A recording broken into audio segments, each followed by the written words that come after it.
بسم الله الرحمن الرحيم.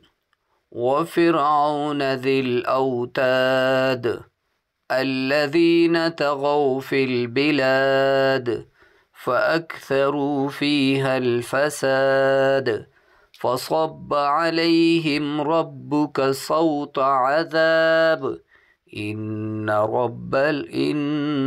ربك لبالمرصاد. فأما الإنسان إذا ما ابتلاه ربه فأكرمه ونعمه فيقول ربي أكرمن.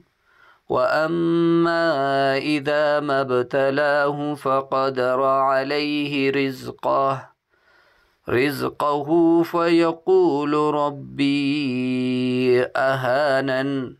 كلا بل لا تكرمون اليتيم ولا تحاضون على طعام المسكين وتأكلون التراث أكلا لما وتحبون المال حبا جما. كلا إذا دكت الأرض دكا دكا وجاء ربك والملك صفا صفا وجيء يومئذ بجهنم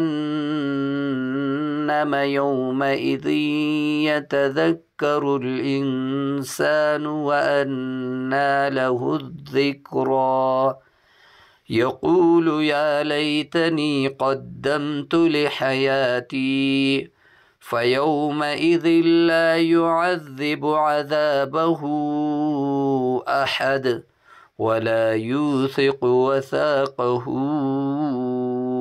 أحد.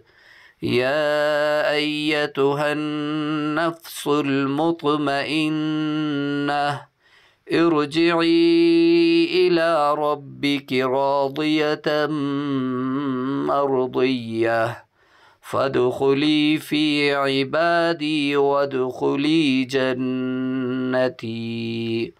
صدق الله العظيم. والسلام عليكم ورحمة الله وبركاته.